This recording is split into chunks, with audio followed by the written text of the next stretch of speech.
Hey guys! Welcome to our day 2 in Palawan. So, kakatapos lang ng shift ko at 6 a.m. and we started our morning early with a grocery run. Our van service is already here and he didn't hesitate to accompany us to the grocery store since it's just across the lodging where we stayed last night. We know that El Nido is a bit more secluded, so we expected that prices will be higher than usual. So we bought all the essentials that are good for 13 adults and 1 kid. So after our grocery trip, our van service picked us up again and we headed to the airport to fetch the rest of the family.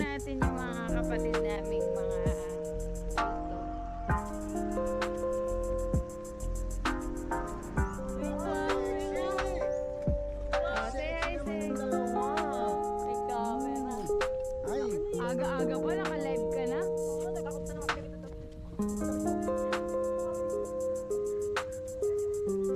Ang araw dito, no? Ang araw. Dito.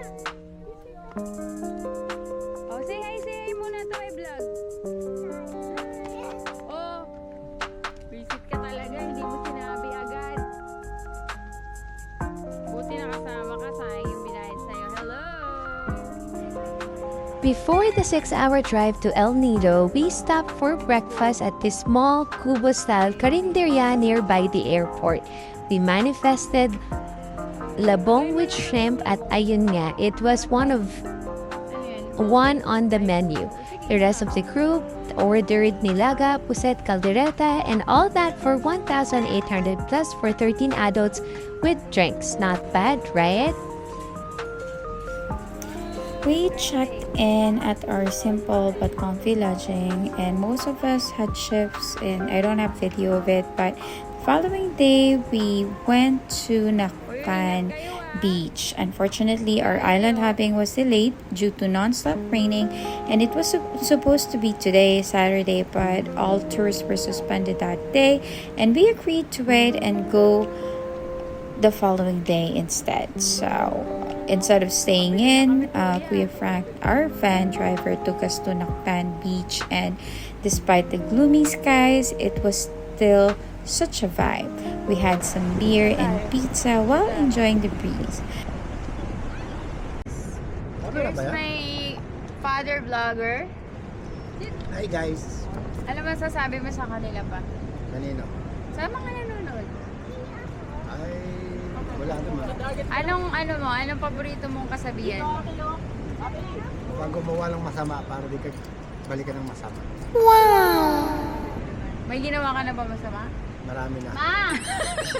Ano nang bumalik kayo? Hindi bumalik.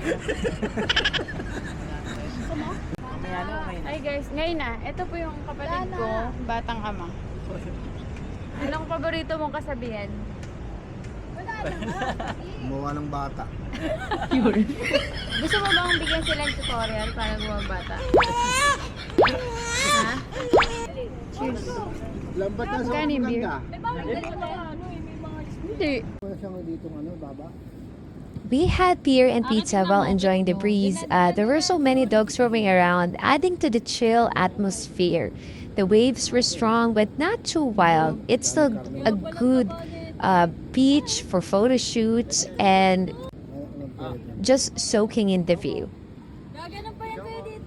Sobrang amo din ng mga mukha ng mga aso dito, and once nagbigay ka ng food, talagang lalapitan kanila. So kung wala naman kayo masyadong dalang food, huwag na kayo magbigay. Baka mag-away ito eh. Baka mag-away. Sit. Si Jana. Sit. Si Jana may.